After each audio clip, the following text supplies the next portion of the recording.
Bonjour tout le monde, je suis très heureuse de vous retrouver dans cette nouvelle vidéo où je vais vous raconter mon premier mois de grossesse.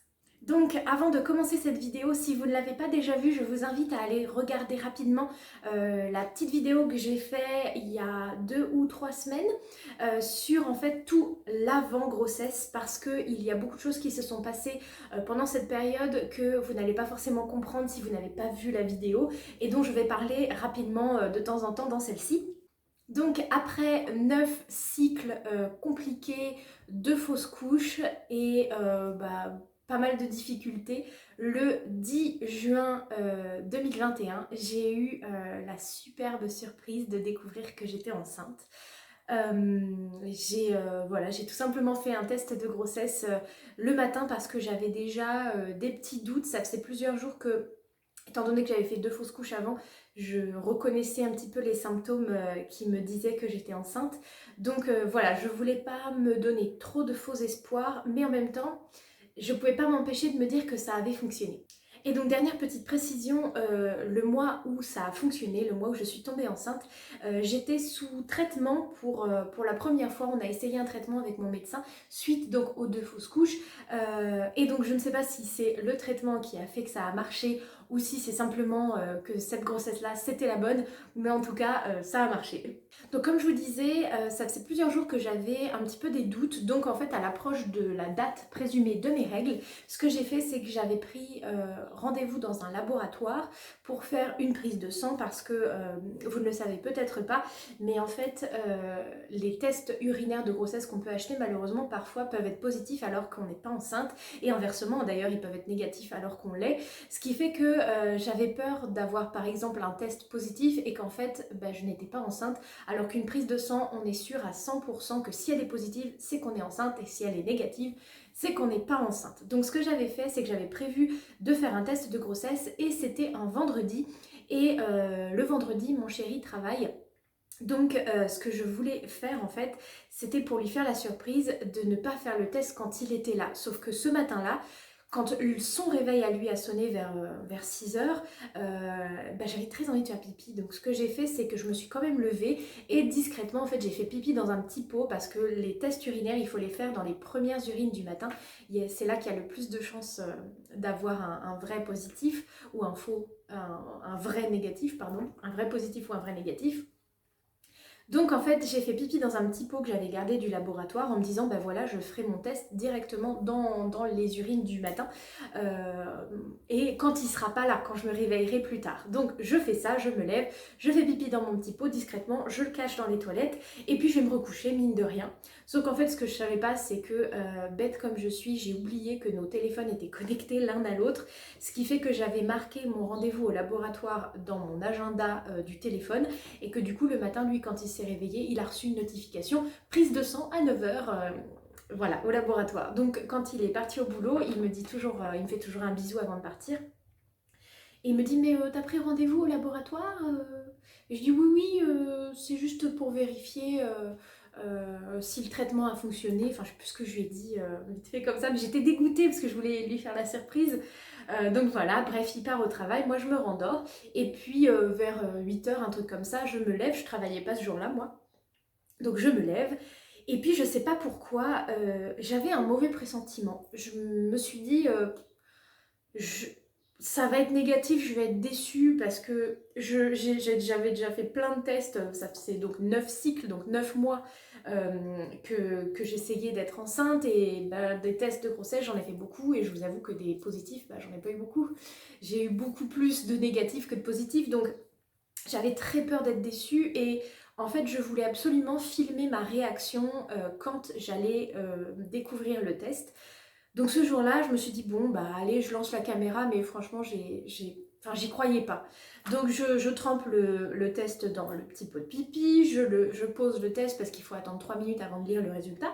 Je retourne moi aux toilettes le matin, je sors mon chien, machin truc, et puis je me dis bon allez, ça y est, c'est parti, j'allume ma caméra, mais franchement je m'étais dit oh je me ferai belle et tout pour garder un beau souvenir. En fait au final je suis en pyjama, pas maquillée, les cheveux en pétard. En plus j'ai posé la caméra très bas, donc je suis comme ça avec un double menton. Je suis trop laide sur la vidéo, mais j'ai tellement bien fait parce que vous l'aurez compris, j'ai retourné le test et là j'ai eu quelques secondes où je réagis pas. Et puis voilà, je vous laisse découvrir en images ma réaction.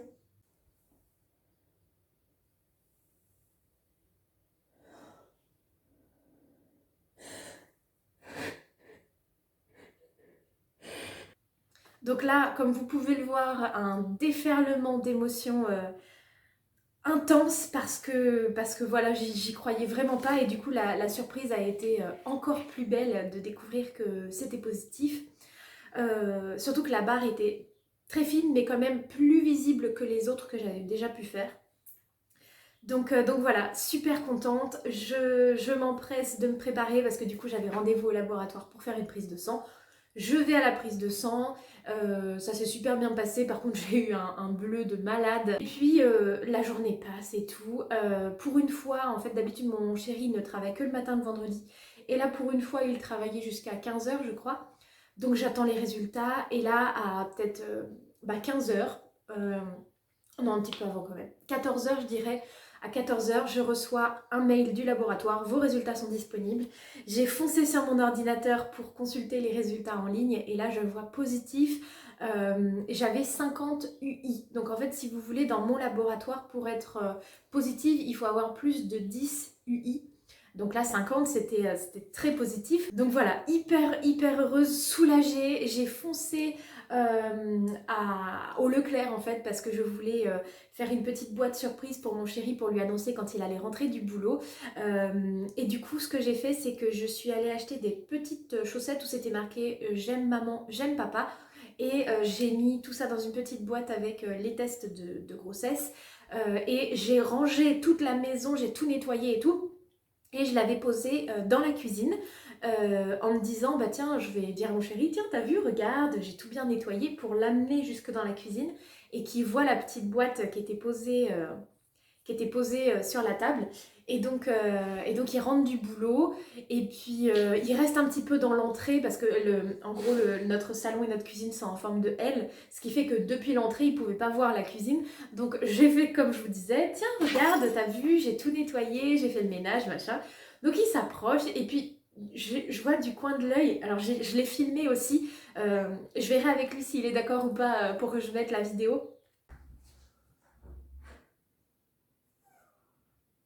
Non. Ça a marché.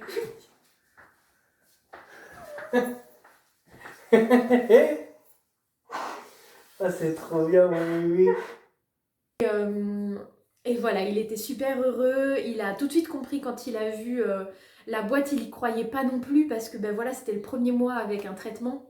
Donc on avait espoir, mais en même temps on se disait que c'était que le premier mois, donc qu'il fallait peut-être plusieurs mois avant que ça fonctionne. Enfin bref, voilà, on n'était vraiment pas prêts. Et du coup voilà, un merveilleux moment où on était tout à fait heureux tous les deux.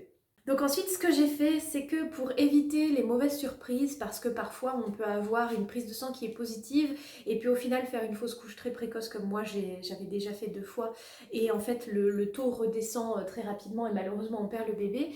J'ai pris rendez-vous 2 jours après parce que le taux donc, de bêta-HCG, c'est l'hormone de grossesse, est censé doubler toutes les 48 heures. Donc en gros, je me suis dit je prends rendez-vous 2 jours après. Alors non, ça fait un dimanche. Alors ça devait être le lundi.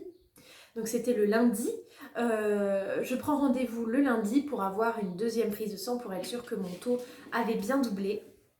Et il avait bien doublé, je crois que j'avais 125 UI, donc c'était parfait. Ça avait même un petit peu plus que doublé. Et en fait, ce qui a été super dur, c'est que le week-end, donc juste après que j'ai découvert que j'étais enceinte, il y a eu un gros repas de famille pour un anniversaire et ça a été tellement dur de ne rien dire, d'avoir ce secret, d'avoir cette énorme nouvelle. En plus, je sais que enfin, voilà, ma famille attendait ça. Ils étaient tous pas au courant qu'on était en essai bébé, mais ils étaient au courant qu'on voulait des enfants et assez rapidement. Donc ils se doutaient que ça allait arriver bientôt. Et du coup, voilà, de ne rien dire, d'avoir tout le monde et tout. Et en plus, du coup, j'avais un gros bleu ici. Tout le monde m'a demandé mais pourquoi t'as un gros bleu. Et puis c'est 30 degrés, donc j'étais en débardeur comme aujourd'hui. Donc forcément on voyait, donc j'ai dû inventer un bobard pour dire que j'avais eu une prise de sang pour je sais plus quoi, pour pas qu'il se doute de quoi que ce soit. Et ça a été compliqué, surtout que la semaine juste après, il y a eu... Enfin j'ai vu pas mal mon petit frère parce que je devais l'aider à préparer son bac de français. Donc je l'ai vu tous les jours et c'est pareil de travailler avec lui, d'être avec lui et tout, mais de ne rien lui dire alors que c'était le futur parrain de mon enfant et qu'il ne le savait pas encore. C'était super difficile. Ensuite, on a beaucoup réfléchi avec Denis, mon chéri, et on s'est demandé quand est-ce qu'on annonçait la nouvelle un peu à tout le monde. Et en fait, on était vraiment très très impatients de le dire, comme si au final, le fait de l'annoncer, ça allait concrétiser vraiment la chose, puisque personne n'était trop au courant qu'on était en essai bébé, donc comme je vous disais, ce qui fait que les 2 premières fausses couches, on n'avait pu en parler à personne et c'était compliqué. Donc moi je me suis dit, je préfère l'annoncer, et puis au pire des cas, malheureusement, si ça devait mal se passer, on serait entouré, notre famille serait là pour nous, pour nous consoler et tout ça. Donc on a décidé très rapidement de l'annoncer à nos familles. Et donc dans la semaine qui a suivi, on a d'abord vu sa maman parce qu'elle partait en vacances après pendant 3 semaines. Donc on l'a vue, elle est venue manger à la maison un soir. Et donc on lui a annoncé, elle était super heureuse, elle allait être grand-mère pour la 2e fois. C'était la fête des pères, le week-end juste après. Donc ça tombait vraiment bien parce qu'il y avait un petit moment, on avait trouvé dans un magasin une petite plaque de bois où c'était marqué « Seuls les meilleurs papas sont promus papis ». Et je m'étais dit « Viens, on l'achète ». Et au mieux, on lui offrira à la fête des pères parce qu'on lui annoncera qu'il va être papy. Et au pire, on lui offrira plus tard quand je serai enceinte si la fête des pères est passée. Et au final, c'était vraiment trop pile poil ce qu'il fallait puisque du coup, on l'a emballé. Et la fête des pères est arrivée et du coup il y avait ma maman, mon petit frère et mon papa, on est allés chez eux. Donc on commence par le cadeau de mon petit frère, il l'ouvre, moi j'avais 2 cadeaux donc je lui donne le premier et ensuite je lui tends le deuxième et il ouvre le paquet, il lit la petite pancarte donc et il dit ah bah oui c'est vrai, seuls les meilleurs papas sont promus papy. Mais il n'avait pas compris. Et c'est ma maman qui était à côté de lui, qui a lu, qui nous a regardé comme ça en sursaut, elle a dit non, c'est pas vrai. C'est elle qui a compris en premier et du coup mon père a compris après et voilà, c'était super émouvant. Là aussi mon chéri, mais là je vous mets pas la vidéo, a réussi à les filmer discretos. Ça bouge et tout, on voit pas tout, mais au moins on entend leur réaction et c'est trop bien, je suis trop contente d'avoir ce souvenir qu'on pourra montrer et regarder dans longtemps. Et puis du coup voilà, mon petit frère était très content lui aussi, on lui a dit qu'il allait être le parrain du bébé, donc voilà, c'était une super belle journée. Et juste après en fait, on est allé donc chez mes grands-parents pour la fête des pères mais de mon grand-père, donc avec... la jumelle de ma maman seulement et les 2 petites sœurs n'étaient pas là. Et donc voilà, et à l'apéro chez mon grand-père, on a annoncé aussi la bonne nouvelle à tout le monde. Donc là, on n'a pas filmé, j'ai simplement, au moment où on s'est chin, dit bah écoutez, je vous propose de trinquer au petit bébé qui est en train de pousser dans mon ventre et tout le monde s'est mis à crier ouais, trop bien, trop bien.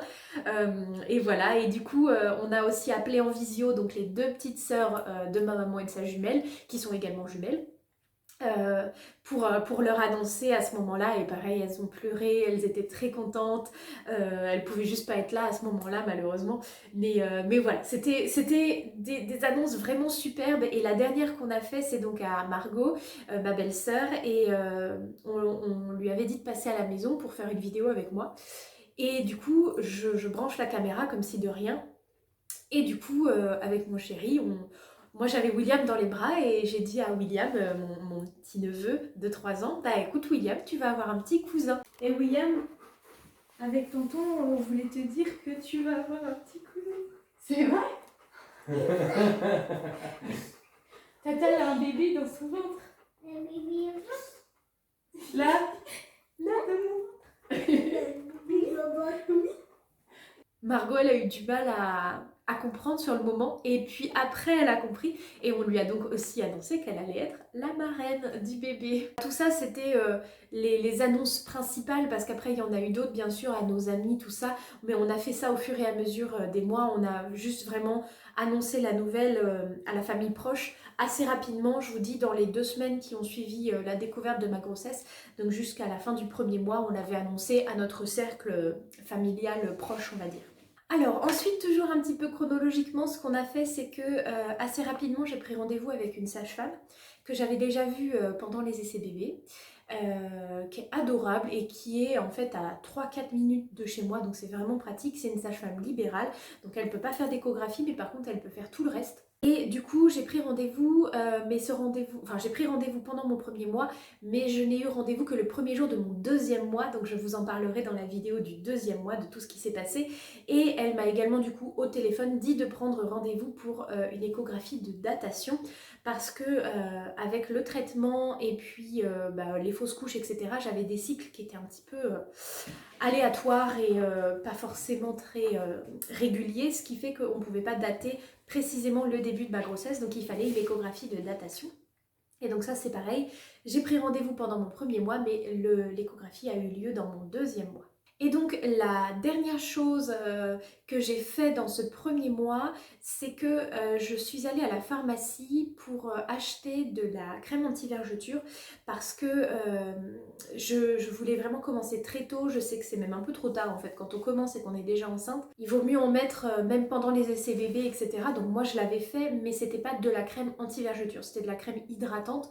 Donc là j'ai acheté de l'huile Bee-Oil bio il me semble, j'ai pris ça et puis je verrai bien ce que ça donne. Pour l'instant j'ai pas de vergeture, mais on verra si ça fonctionne bien. Donc voilà, tout ça c'est pour ce qui s'est passé dans mon premier mois de grossesse, mais en réalité je voulais aussi vous parler de tous les symptômes que j'ai eus parce que pour un premier mois je trouve que j'en ai eu beaucoup. En fait déjà ce qu'il faut savoir c'est que le premier mois de grossesse il passe très très vite parce qu'en fait on sait qu'on est enceinte alors qu'on est enceinte déjà depuis 2 semaines. Donc en fait il reste 2 semaines à passer et on est déjà dans le deuxième mois. Je ne sais pas si vous avez bien compris. En fait, on tombe enceinte au moment de son ovulation, donc à la moitié du cycle menstruel. On commence donc en fait la grossesse à ce moment-là. Et pendant 2 semaines, on vit notre vie sans savoir qu'on est enceinte puisque on l'apprend quand on n'a pas ses règles. Et on a ses règles 2 semaines après l'ovulation. Ce qui fait que pendant 2 semaines, on est enceinte, mais en secret, entre guillemets. Même nous, on n'est pas au courant. Et donc on l'apprend et après il reste 2 semaines et on est déjà dans le deuxième mois. Et donc moi justement, avant même de savoir que j'étais enceinte, je vous le disais au début de la vidéo, j'ai eu des petits symptômes qui m'ont fait penser que j'étais enceinte. Le premier, c'est que j'avais très très mal en bas du ventre. Et ça, c'était la première fois, même avant mes 2 fausses couches, j'avais jamais eu ça. J'avais très très mal aux ligaments de chaque côté, au niveau des ovaires en fait, vraiment de chaque côté du ventre, un peu comme des douleurs de règles. Alors je sais que toutes les femmes n'ont pas des douleurs quand elles ont leurs règles. Moi j'ai des règles très douloureuses. Là franchement c'était comme si j'allais avoir mes règles, sauf qu'elles venaient pas. À peu près 1 semaine avant mes règles, j'ai commencé à avoir mal au ventre. Alors je me disais bon bah je vais avoir mes règles demain.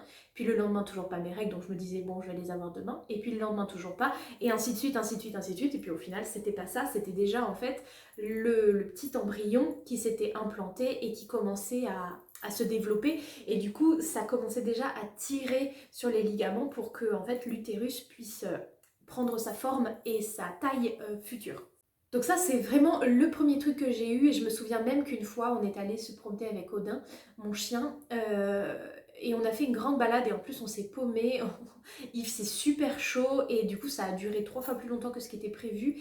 Et j'ai passé une très mauvaise balade, j'avais vraiment super mal au bide et en fait c'était déjà ça. Ensuite, deuxième symptôme qui est, je pense, très connu de la grossesse, c'est que j'avais extrêmement mal à la poitrine. Comme des brûlures en fait. Vraiment, je ne pouvais pas toucher ma poitrine. Même l'eau de la douche était dérangeante. La nuit, ma chemise de nuit me dérangeait. Enfin, voilà, j'étais vraiment, vraiment pas confortable avec ma poitrine. Elle n'avait pas grossi, elle n'avait pas changé ni quoi que ce soit, mais juste elle était douloureuse. Et donc ça, je l'avais eu 2 fois, et les 2 fois c'est quand j'étais enceinte et que j'ai fait une fausse couche. C'est pour ça que ça m'a fait un petit tilt. Et la dernière chose, c'est que fréquemment, la nuit, je me levais pour aller aux toilettes, pour faire pipi, alors qu'habituellement ça ne m'arrive mais jamais, jamais, jamais. Là vous voyez le jour où j'ai fait le test de grossesse, je me suis levée à 6 heures en même temps que mon mari, ça ne m'arrive jamais, j'ai pas besoin d'aller aux toilettes avant de me lever vers 8 heures habituellement. Donc voilà, ça c'est vraiment les 3 symptômes que j'ai eus avant même de savoir que j'étais enceinte. Et une fois que j'ai su que j'étais enceinte, ce qui s'est passé, c'est que d'abord j'avais des énormes coups de fatigue, un peu pour rien, c'est-à-dire que j'avais rien fait de la journée, mais j'étais crevée, mais crevée de chez crevée. Alors en fait, je me rends compte aujourd'hui, avec la fatigue que j'ai là maintenant, que c'était rien, rien du tout, mais en fait c'était très soudain. C'est-à-dire que on pouvait aller faire les courses, mais dans l'après-midi, on rentrait et il fallait que je me pose sur le canapé parce que j'avais les yeux qui se fermaient, quoi. Vraiment, c'était incontrôlable. C'était pas juste, oh, je suis crevée. Non, c'est, faut que je m'asseye et je vais m'endormir. Alors, je m'endormais pas, je fais jamais de sieste, je n'arrive pas à faire de sieste, mais j'avais besoin d'avoir un petit moment calme, posé sur le canapé, puis ça finissait par passer. Et j'avais à peu près la même chose avec le froid et le chaud, c'est-à-dire que, un peu pour rien, je me mettais à avoir super froid alors qu'il faisait super chaud dehors, et notamment tous les soirs après manger, c'était assez impressionnant avec mon mari, ça nous faisait rigoler parce que tous les soirs, on mangeait et j'avais mais la chair de poule partout sur les bras, sur le corps, tellement j'étais frigorifiée. Et donc je ne sais pas du tout l'expliquer, je ne sais pas si c'est lié au fait d'avoir mangé, puis peut-être le début de la digestion, enfin j'en sais rien. Mais en tout cas, je me tapais un gros coup de froid et à frissonner alors qu'il faisait 25-30 ces jours-là, quoi. Donc voilà, il faisait super beau mais j'avais froid. Et au contraire, des fois il faisait pas si beau que ça et j'avais super chaud, mais à être en maillot de bain, quoi. Alors justement, quand on parle des repas, au niveau de l'alimentation, c'était un petit peu bizarre, dans le sens où ma faim était pas comme d'habitude, c'est-à-dire que j'avais faim entre les repas et pas faim au moment des repas. C'est-à-dire que, alors je me forçais pas, mais en même temps je mangeais un peu quand même au moment des repas, mais sans faim, sans, juste parce qu'il fallait manger. Et entre les repas, mais j'avais super faim. Et je mangeais pas, parce que j'essayais de pas grignoter, mais du coup le repas du soir arrivait et j'avais plus faim au moment du repas. Donc c'était vraiment bizarre, c'était un petit peu genre c'est le moment de manger, bah non j'ai pas faim, c'est pas le moment de manger, bah j'ai faim. Mais du coup c'était un peu bizarre quoi. Après au niveau du sommeil, j'ai commencé à très mal dormir en fait, et je dors toujours très mal à l'heure actuelle, parce que je ne sais pas. Je fais des insomnies, pas forcément des cauchemars, je fais des mauvais rêves, hein. Franchement je fais des rêves qui sont pas des rêves, qui sont plutôt typés cauchemars, mais pas non plus à me réveiller en sueur, à pleurer, etc. Quoique ça m'est arrivé, mais pas au premier mois. Mais en tout cas je fais voilà des rêves super bizarres dans des sous-marins avec des éléphants ou des poissons, enfin des trucs vraiment, vraiment complètement farfelus qui me réveillaient, et une fois que j'étais réveillée, j'arrivais pas à m'endormir. Ou alors quand je me levais à faire pipi, bah, au final j'arrivais pas à m'endormir après non plus. Euh, du coup, euh, du coup voilà, le sommeil c'était vraiment particulier, et en plus ce qui s'est passé c'est que très vite je n'ai plus pu dormir sur le ventre. J'avais l'impression d'avoir comme une balle de tennis très dure au niveau de l'utérus en fait, du bas du ventre. Et du coup quand je me mettais sur le ventre, c'est pas que mon ventre était gros qui me gênait, mais c'est que ça me faisait mal à l'intérieur. Par exemple, vraiment essayez d'imaginer vous que vous dormez avec une balle de tennis sur le bas du ventre, ça vous gênerait, et ben moi c'était ça. Et du coup très rapidement j'ai dû aussi acheter des pantalons de grossesse, parce que mes pantalons normaux, je rentrais dedans, mais ils me gênaient, ils étaient inconfortables, j'étais pas bien dedans. Et j'ai marqué encore 2 petites choses. La première, c'est que j'avais les cheveux extrêmement gras, et ça c'est impressionnant. Habituellement, je me lave les cheveux, allez, une fois par semaine. Franchement, en ce moment, je les lave, ouais, une fois par semaine, 2 fois grand maximum, mais genre une fois le lundi, une fois le dimanche, quoi. En gros, quand c'est 2 fois par semaine, mais voilà, c'est tout. Là, je me lavais les cheveux, le lendemain, ils étaient déjà gras, comme si ça faisait une semaine que je les avais pas lavés. C'était vraiment impressionnant, et c'était un peu embêtant d'ailleurs, parce que du coup, j'avais pas l'habitude de me laver les cheveux aussi fréquemment. Et donc là, vous le voyez certainement, mais je me suis coupé les cheveux. Mais à l'époque, j'avais les cheveux très très longs, plus longs que les fesses, et donc me les laver tous les jours, C'était vraiment une corvée et c'est d'ailleurs pour ça que je les ai coupés là actuellement, mais je vous en reparlerai plus tard parce que c'était pas dans le premier mois. Mais donc voilà, à me laver les cheveux tous les jours pour pas qu'ils soient gras, voire même des fois le soir même ils étaient à nouveau gras alors que je les avais lavés le matin. Enfin bref, c'était un peu la galère et la dernière chose que j'ai marqué, et ça c'est un petit peu moins rigolo, mais je n'ai découvert ce que c'est que au 3e mois, donc je vous en parlerai dans la vidéo du 3e mois, c'est que j'ai commencé à avoir des petites pertes de sang assez régulièrement, allez, tous les 2 jours, voire tous les jours parfois. Quand je m'essuyais aux toilettes, j'avais des petits filaments de sang inexpliqués. Il suffisait que j'ai marché, que j'ai monté les marches ou des choses comme ça, vraiment des petites choses anodines, et j'avais des petites pertes de sang. Donc ma sage-femme m'a rassurée quand je l'ai vue au rendez-vous. Elle m'a dit que si c'était pas accompagné de douleur et que c'était pas non plus des saignements abondants comme des règles par exemple, c'était pas grave. Et puis voilà, pour le moment au 1er mois, c'est tout ce que je savais sur ces petits saignements, mais c'est important quand même que je le précise dans cette vidéo là parce que vous en entendrez parler un petit peu plus tard dans les autres vidéos. Bon, et bien écoutez, je crois que j'ai fait le tour de ce 1er mois. Comme vous le voyez, au final, il est passé très vite, mais en même temps, il a été quand même pas mal rempli. Je vous dis, le fait de rien que de l'annoncer à tout le monde, de faire quelques petits examens, des prises de sang, d'attendre les résultats, etc. Les 2 semaines sont passées hyper vite. Et voilà, et le 2e mois a commencé, et les petites galères aussi. Vous verrez, le 2e mois a été vraiment moins drôle que le premier, mais du coup je vous raconterai tout ça dans une prochaine vidéo. J'espère que celle-ci vous aura plu, je vous fais d'énormes bisous et on se retrouve très bientôt pour une vidéo d'un autre genre.